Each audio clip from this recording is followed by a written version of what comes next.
Good morning class. कल हम political science के लेसन 3 के अंदर भारतीय संघवाद के आधारभूत तत्वों के अंतर्गत एकात्मक लक्षण के बारे में पढ़ रहे थे। हमारा टॉपिक था 3.2 एकात्मक लक्षण।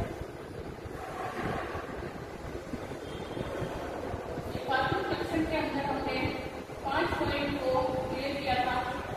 उसका एक बार रिवाइजेशन देख लीजिए।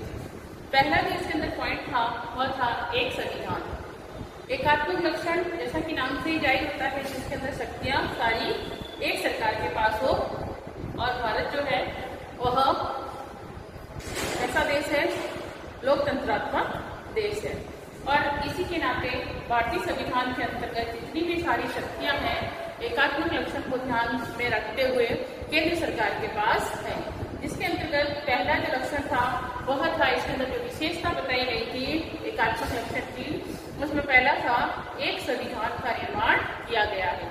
भले वो केंद्र हो चाहे राज्य हो, सभी को भारत का जो संविधान बनाया गया है उसमें उसी संविधान को मानना है, भले केंद्र सरकार हो चाहे राज्य सरकार हो। जो संविधान निर्माताओं ने संविधान का निर्माण किया है उस संविधान को मानते हुए कार्य करना है। दूसरा पॉइंट था हमारा अवशिष्ट शक्तियां, जिसके अंतर्गत 3 प्रकार की सूचियां थी, राज्य सूची, केंद्र सूची और संवर्ती सूची। इसके अलावा इसमें एक अवशिष्ट शक्तियां थी। अवशिष्ट शक्तियों के अंतर्गत कानून बनाने का अधिकार जो है वो किसके पास होता है? केंद्र के पास होता है।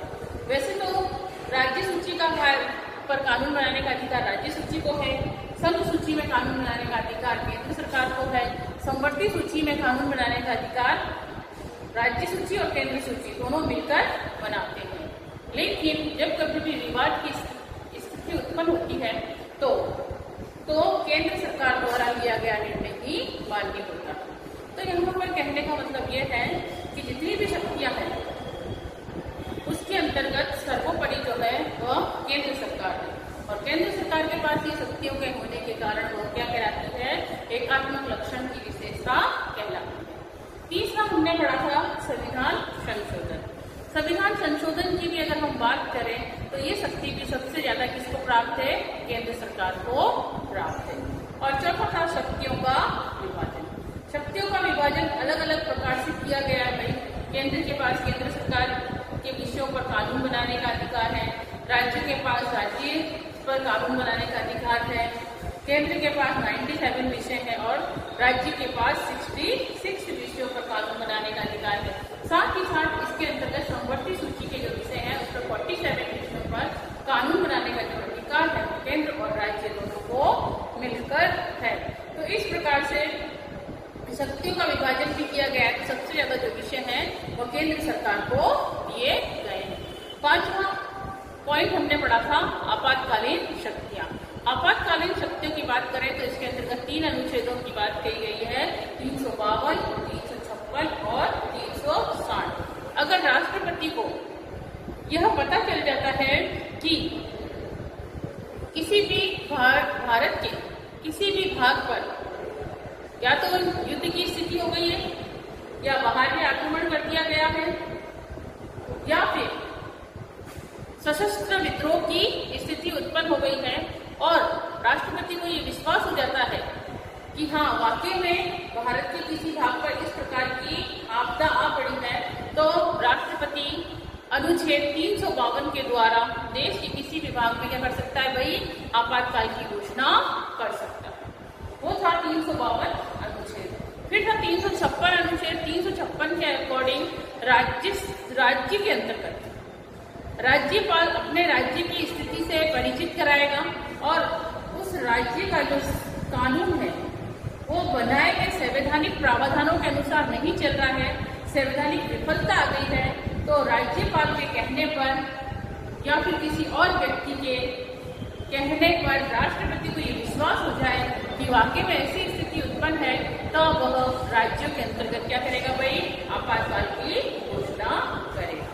और तीसरा जो आपातकाल था वह था वित्तीय संकट से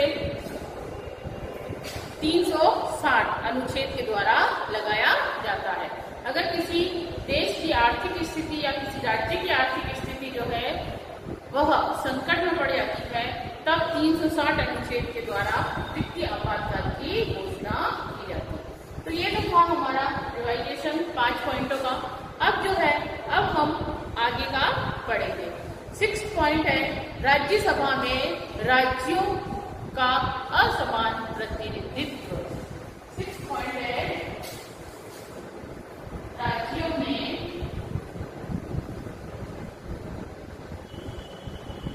राज्यसभा का असमान प्रतिनिधित्व।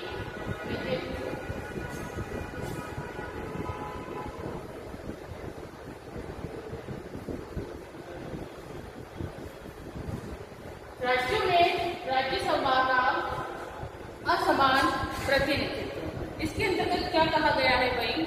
इसमें कहा गया है कि संघीय प्रणाली, अगर हम संघीय प्रणाली की बात करें तो संघीय प्रणाली में दूसरा सदन जो है प्राय समानता के आधार पर राज्यों का प्रतिनिधित्व करता है। जितने भी सदन है, दूसरा सदन है, वह समानता के आधार पर राज्यों का प्रतिनिधित्व करता है। जिस प्रकार अगर हम बात करें अमेरिका की, तो अमेरिका के जितने सदन सीनेट में प्रत्येक राज्य 2-2 प्रतिनिधि भेजता है। अगर अमेरिका के संविधान को देखें तो ज्ञात होगा हमें कि अमेरिका के संविधान के अंतर्गत हर राज्य से 2-2 व्यक्तियों का प्रतिनिधित्व होता है और सीनेट यानी सदन के अंतर्गत वो क्या भेजता है? 2 अपने सदस्य भेजता है। परंतु अगर हम भारत की बात करें तो भारत के अंतर्गत राज्यसभा में राज्य का जो प्रतिनिधित्व है वह समानता के आधार पर नहीं, बल्कि किसके आधार पर किया जा सकता है भाई? जनसंख्या के आधार पर किया जाता है, और जो संघात्मक प्रणाली के सिद्धांतों के विरुद्ध है। ये संघात्मक प्रणाली के विरुद्ध यानी एकात्मक लक्षण के विरुद्ध मानी जाती है। तो इसके अंतर्गत क्या है भाई? इसके अंतर्गत जो राज्यसभा के अंतर्गत जो सदस्य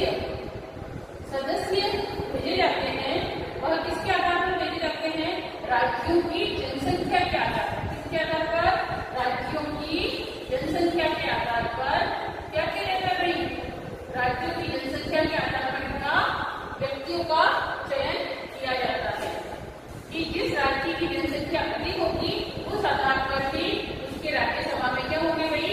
सदस्य होंगे। अगर हम बात करें एमपी की और उसके बाद राजस्थान की, तो सबसे ज्यादा राज्यसभा के अंतर्गत सदस्य यहीं से जाते हैं।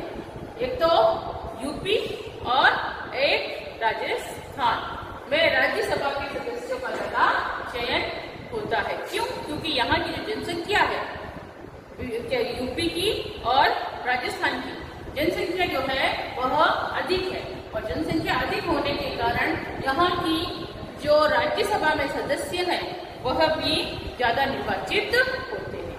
6 पॉइंट है हमारा एकल नागरिकता।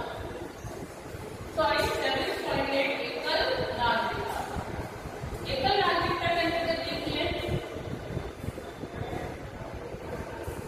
यह हमने विशेषताओं में भी पॉइंट पढ़ा था। एकल नागरिकता का प्रावधान दिया गया है। तो अगर हम भारत की नहीं अमेरिका की और स्विट्जरलैंड की बात करें तो अमेरिका और स्विट्जरलैंड के संविधान में क्या विशेषता है भाई? दोहरी नागरिकता की है ना, दोहरी नागरिकता की प्रथा है। वहां पर राज्य की अलग से मिलती है और देश की अलग से मिलती है। प्रत्येक व्यक्ति जो है संघ का नागरिक होने के साथ साथ अपने राज्य का भी नागरिक होता है। देश का नागरिक होने के साथ साथ वह किसका नागरिक है? राज्य का नागरिक भी होता है, और उसे उस राज्य की ओर से भी कुछ विशेषाधिकार प्राप्त होते हैं। ये तो बात हुई अमेरिका की और स्विट्जरलैंड के संविधान की। और अगर हम बात करें भारत, तो भारत के अंतर्गत इस प्रकार की कोई भी प्रथा का प्रावधान नहीं है कि भारत ये नहीं कहता कि उसको देश की अलग से देनी पड़ेगी और राज्य की अलग से नागरिकता देनी पड़ेगी। ऐसा भारत के अंतर्गत कोई भी प्रावधान नहीं है। भारत के संविधान के अंतर्गत दोहरी नागरिकता को प्राथमिकता नहीं दी गई है। दोहरी नागरिकता की प्रथा हमारे देश में है ही नहीं, अपितु सभी व्यक्ति क्या करते हैं भाई, भारत के ही नागरिक हैं तथा सभी को समानता के आधार पर संविधान में एक और से ही अधिकार दिया जाता है। हम जब भी बात करते हैं, आपसे कोई पूछे कि आप कहाँ के नागरिक हैं, तो आप क्या कहेंगे, हम भारत के नागरिक हैं। तो हमारे देश में क्या है, भारत में एकल नागरिकता का प्रावधान है, जबकि अमेरिका और स्विट्जरलैंड के संविधान की बात करें तो वहां पर दोहरी नागरिकता का प्रावधान है।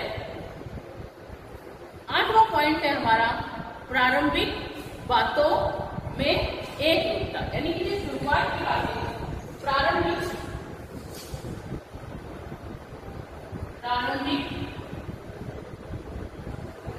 बातों में एकरूपता, इसके अंतर्गत कहा गया जो संविधान निर्माण हुआ शुरू के अंदर, तो इसके अंतर्गत संविधान की कुछ विशेषताएं थी, कुछ बातें थी, उनमें एकरूपता होनी आवश्यक थी। तो अगर हम बात करें भारतीय संविधान की कुछ विशेषताओं की, तो उसके अंतर्गत जैसे एग्जाम्पल के अंदर, जैसे समस्त देश के लिए एक प्रकार की ही दीवानी और फौजदारी कानून का क्या किया गया भाई, प्रबंध किया गया है। समस्त देश के लिए एक ही चुनाव आयोग होगा। अखिल भारतीय सेवाओं के लिए सदस्य केंद्र और राज्य में शासन का जो प्रबंध करते हैं वो भी क्या होंगे भाई, एक ही होंगे। जबकि इन सेवाओं के अधिकार में नियुक्ति सिर्फ कौन देगी, केंद्र सरकार द्वारा ही दी जाएगी, परंतु वे राज्य सरकारों के उच्च पदों पर कार्य करते हैं। इन बातों से संविधान की एकरूपता की ओर झुकाव जो है प्रतीत होता है कि ऐसे बहुत सी बातें हैं जिनके अंदर एक ही नियम को क्या किया गया है, माना गया है, एक ही नियम को जो है फॉलो किया गया है।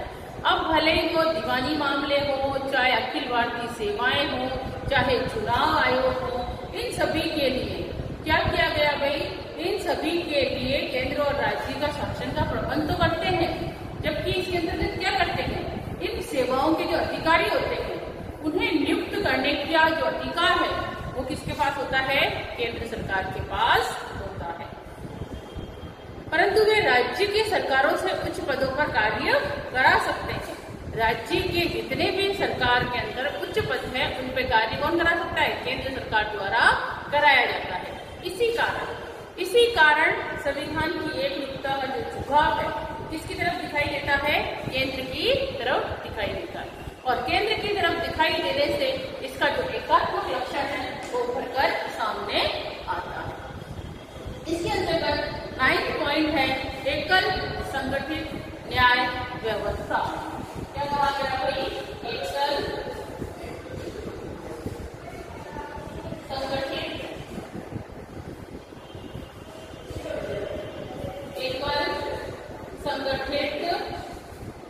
न्याय व्यवस्था। इसमें न्याय की व्यवस्था की गई है एकल संगठित आधार पर, एक के आधार पर न्याय व्यवस्था। देखिए इसमें कहा है कि भारतीय संविधान के अंतर्गत अगर हम बात करें कि हमारे देश की जो न्यायालय है वो सर्वोच्च न्यायालय के अधीन कार्य करता है। अगर हम बात करें अमेरिका की, अमेरिका तथा ऑस्ट्रेलिया जैसे राज्यों में न्याय प्रणाली केंद्र न्याय प्रणाली से पृथक है कि हमारे देश की और अमेरिका और ऑस्ट्रेलिया की बात करें तो वहां की न्याय प्रणाली अलग है। परंतु अगर हम भारत की बात करें तो भारत के अंतर्गत प्रत्येक न्यायालय क्या होता है भाई, सर्वोच्च न्यायालय के अधीन कार्य करता है। सबसे ऊपर सुप्रीम कोर्ट होता है, फिर हाई कोर्ट होता है, फिर सेशन कोर्ट और डिस्ट्रिक्ट कोर्ट, है ना। तो इस प्रकार से क्या है भाई, जो सबसे ऊपर सर्वोच्च न्यायालय है उसके अधीन ये न्यायालय क्या करते हैं भाई, कार्य करते हैं। तो उनको उसके सर्वोच्च न्यायालय का जो कानून है उसको मानना क्या है, अनिवार्य है। राज्यों के लिए अगर राज्य के विरुद्ध सर्वोच्च न्यायालय में अपील की जा सकती इसी प्रकार राज्यों के जो छोटे छोटे न्यायालय हैं, राज्यों के जो छोटे न्यायालय के अधीन हो सकते हैं, और साथ ही साथ इन छोटे न्यायालयों के निर्णय के विरुद्ध उच्च न्यायालय में क्या किया जा सकता है भाई, अपील दायर की जा सकती है। अतः एकल संगठित उच्च न्यायपालिका, एकल संगठित उच्च न्यायालय प्रणाली को क्या किया गया भाई, संघात्मक राज्य में नहीं बल्कि एकात्मक राज्य का लक्षण माना गया है। इसके अंतर्गत कुछ भी फैसला होगा कोई भी, तो उसको सर्वोच्च न्यायालय के अधीनस्थ न्यायालयों को मान्य करना पड़ेगा। अगर कोई निचली अदालत में फैसला चल रहा है और वह उसके अनुरूप नहीं हुआ है, तो व्यक्ति या राज्य दूसरे उच्च न्यायालय में क्या कर सकता है, अपील दायर कर सकता है। और केंद्र के अंतर्गत इसको क्या होगा भाई, मान्य करना ही पड़ेगा। अब 10वां जो पॉइंट है वह है हमारा, राज्यों को पृथक का अधिकार नहीं। 10वां पॉइंट है राज्यों को पृथक यानी अलग का अधिकार नहीं।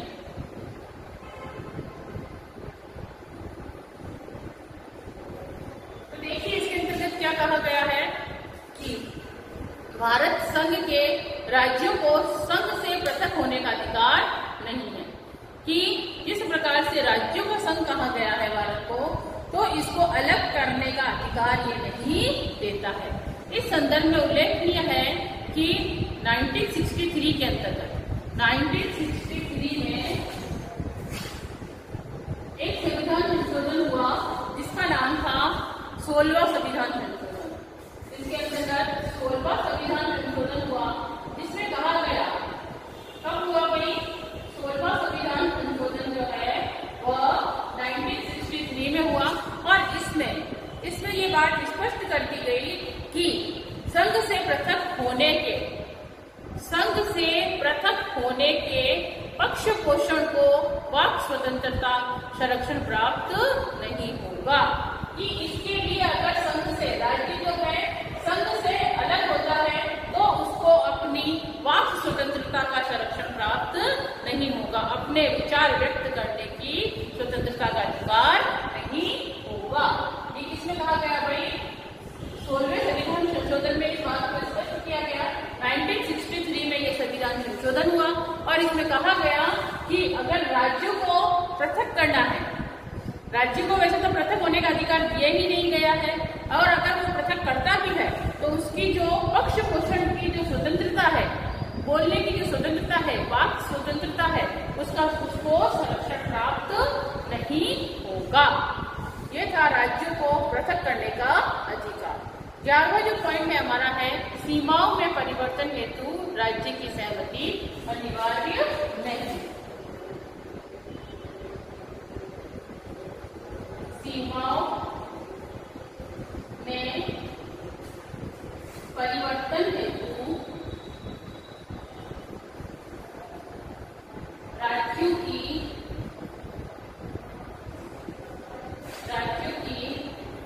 सहमति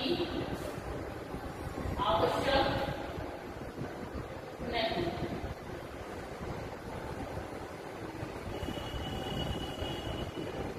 क्या कहा गया अभी इसके अंतर्गत कि कोई भी राज्य अगर अपनी सीमा में परिवर्तन करता है तो उसको सीमाओं में परिवर्तन करने का कोई अधिकार नहीं है। राज्य अपनी मर्जी से सीमा में परिवर्तन नहीं कर सकता। अगर हम बात करें अमेरिका के संविधान की, तो अमेरिका का संविधान के विपरीत भारतीय संविधान के अनुसार संघीय संसद राज्यों की सहमति के बिना भी राज्यों का पुनर्गठन अथवा सीमाओं में परिवर्तन कर सकती है। कि सीमाओं में परिवर्तन करने के लिए उसे राज्य की सहमति लेना आवश्यक नहीं है। बिना आवश्यकता के, बिना सहमति के, राज्यों की सहमति के बिना भी केंद्र सरकार, संघ सरकार जो है वह राज्यों के पुनर्गठन और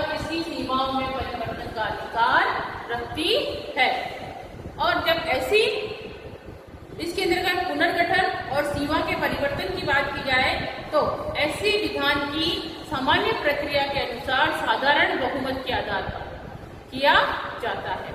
अनुच्छेद 7 के अंदर अनुच्छेद जो 7 है, इसके लिए संसद को प्रभावित राज्य के विधानमंडलों की सहमति प्राप्त करना भी आवश्यक नहीं है, बल्कि संसद को सिफारिश करने के प्रायोजन हेतु राष्ट्रपति के लिए आवश्यक है कि वे प्रभावित राज्यों के जितने भी प्रभावित राज्य हैं उन राज्यों के विधानमंडल के विचार ज्ञात कर सकते हैं, उनसे विचार ले सकते हैं राज्यों के विधानमंडल से। यह बाध्यता भी पूर्णतः आज्ञापरक नहीं है। जरूरी नहीं है कि वो विधानमंडल से आज्ञा ले ही ले, उसकी बारे में उसकी जानकारी प्राप्त करे ही करे, लेकिन प्रभावित राज्य, जो भी राज्य प्रभावित हो रहा है, उस राज्य द्वारा अपने विचार अभिव्यक्त करने हेतु राष्ट्रपति द्वारा समय सीमा का निर्धारण किया जा सकता है। इस प्रकार भारत संघ के अंतर्गत राज्य उस प्रकार अविनाशी नहीं है जिस प्रकार की अमेरिका है। अमेरिका का संविधान इससे विपरीत है, जबकि भारत के संविधान के अंतर्गत आज्ञा तो ले सकता है, मानने की स्वतंत्रता भी है, लेकिन जरूरी नहीं है कि वो उस चीज को मानेगी माने। 12वां पॉइंट है इसके अंतर्गत लोक सेवाओं का विभाजन नहीं। क्या है भाई? लोक सेवाओं का विभाजन नहीं। जो भी लोक सेवाएं हैं, जो भी सरकारी पद है, बड़े पद है, उसके अंतर्गत सेवाओं का विभाजन नहीं किया गया है। अगर हम बात करें अमेरिका में संघ एवं राज्य दोनों में अपने अपने प्रशासनिक अधिकारियों के लिए अलग अलग प्रशासनिक पदाधिकारी होते हैं, जो उनकी स्वयं की विधियों एवं कार्यों के द्वारा का प्रशासन करते हैं, कार्य करते हैं। किंतु भारत के अंतर्गत लोक सेवाओं का जो पद है उसके माध्यम से नहीं किया जाता है। तो लोक सेवाओं का जो मध्य इस प्रकार का विभाजन नहीं किया गया है कि राज्य के लिए अलग और संघ के लिए अलग, इस प्रकार का विभाजन लोक सेवाओं में नहीं किया गया है।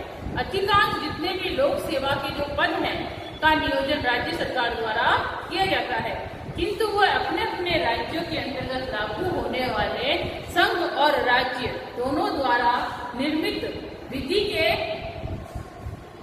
प्रशासन करते हैं।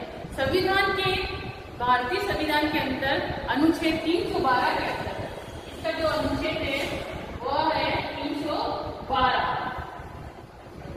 अनुच्छेद 312 जो है वो कहता है कि इसके अंतर्गत अखिल भारतीय सेवाओं के सर्जन से संबंधित प्रावधान किए गए हैं। जिनमें भी अखिल भारतीय पद हैं उनके बारे में इसके अनुच्छेद 312 के अंतर्गत विस्तृत रूप से प्रावधान किया गया है। किंतु ये सेवाएं, जितनी भी सेवाएं हैं, इन सेवाओं के अंतर्गत संघ और राज्य के लिए दोनों के लिए क्या है भाई? समान है।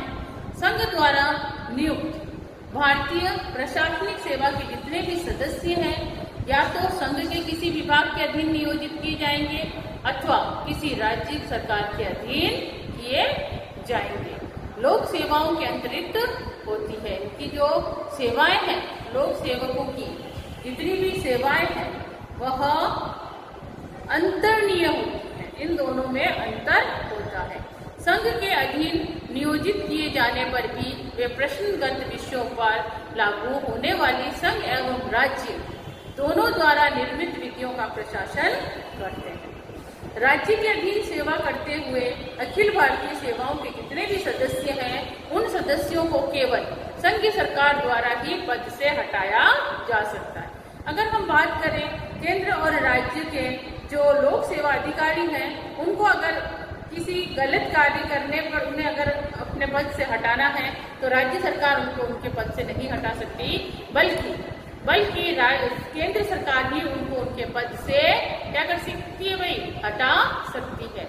राज्य सरकार इस प्रायोजनार्थ इस बात के लिए क्या करेगी भाई, एक कार्रवाई शुरू करने हेतु सक्षम है।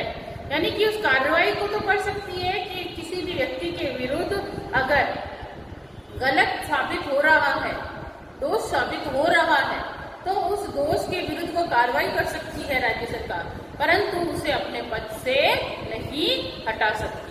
उसे उसके पद से हटाने के लिए सिर्फ और सिर्फ कौन बाध्य है, केंद्र सरकार ही बाध्य है, वही उसे अपने पद से हटा सकती है।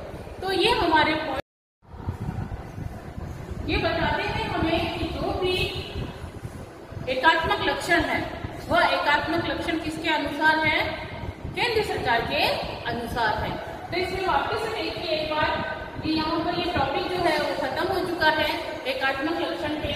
कल हमने इसके अंतर्गत 5 लक्षण पढ़े थे और आज इसके आगे के जो लक्षण है उसके अंतर्गत राज्यों में राज्यसभा का असमान प्रतिनिधित्व करता है, जो कि सदस्य के आधार पर करा जाता है। और सदस्य किसके आधार पर चुने जाते हैं, राज्यों की जनसंख्या के आधार पर चुने जाते हैं। एकल नागरिकता का प्रावधान दिया गया है। फिर यह प्रारंभिक बातों में एक रूपता की बात कही गई है। फिर एकल संगठित न्याय करना, और जो 10वां पॉइंट था, राज्यों को पृथक करने का अधिकार नहीं है। यहाँ 1963 के अंदर 16वें संविधान संशोधन द्वारा बताया गया कि राज्य अपनी सीमाओं का राज्य को अलग से पृथक करने का अधिकार नहीं दिया गया है। फिर था सीमाओं में परिवर्तन हेतु राज्य की सहमति भी आवश्यक नहीं मानी गई है। और लास्ट पॉइंट था लोक सेवाओं के विभाजन नहीं। लोक सेवाओं का जो विभाजन है वो अलग अलग आधार पर नहीं किया जा सकता, केंद्र और राज्य के आधार पर, बल्कि केंद्र को ही, केंद्र का जो निर्णय है वही मान्य होगा। तो ये था हमारा जो पॉइंट है एकात्मक लक्षण की विशेषताएं। ये विशेषताएं हमने पढ़ी हैं, इसे ध्यान से देखना है, समझना है और इन्हें कॉपी में नोट डाउन करना है। 2 नंबर का प्रश्न भी आरबीएससी बोर्ड पूछ सकता है और बड़ा प्रश्न भी इसके अंतर्गत बन सकता है। बड़े प्रश्न के अंतर्गत ये पूछा जा सकता है कि भारतीय संविधान के अंतर्गत जो संघीय व्यवस्था है उसके आधारभूत तत्व किस कारण से उसे एकात्मक लक्षण को बताते हैं, एकात्मक लक्षण की जानकारी देते हैं, ऐसी कुछ विशेषताओं का वर्णन कीजिए। तो ये 5 या 8 नंबर का क्वेश्चन आ सकता है, जिसके अंतर्गत आपको एक पॉइंट को लिखकर और फिर उसे क्या करना है भाई, डिस्क्राइब करना है। तो मैं आशा करती हूँ कि आपको यहाँ तक का जो टॉपिक है वह समझ में आया होगा। नेक्स्ट टॉपिक जो है भारतीय संघवाद की प्रवृत्तियां, वो हम नेक्स्ट क्लास में पढ़ेंगे। Thank you class.